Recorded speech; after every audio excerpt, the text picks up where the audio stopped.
নমস্কার, আমি ডক্টর সুমিতা শাস্ত্রী। আজকে 28শে মে 2024 বৃশ্চিক রাশির ব্যক্তিদের কেমন যাবে তাই নিয়ে আলোচনা।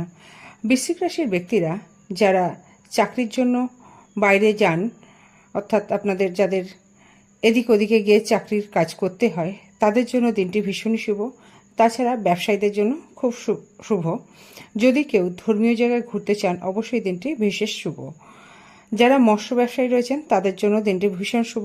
অত্যাধুনিক ব্যবসা বা হোটেল ব্যবসায়ী যারা রয়েছেন তাদের জন্য কিন্তু ব্যবসার ক্ষেত্র খুব ভালো হবে।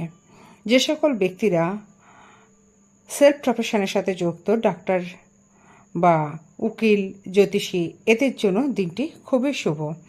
এছাড়াও ইঞ্জিনিয়ারদের জন্য কিন্তু দিনটি শুভই রয়েছে। বিশেষ করে ইলেকট্রনিক্স ইঞ্জিনিয়ার বা কম্পিউটার জাতীয় কোনো কাজের সাথে যারা যুক্ত রয়েছে তাদের জন্য দিনটি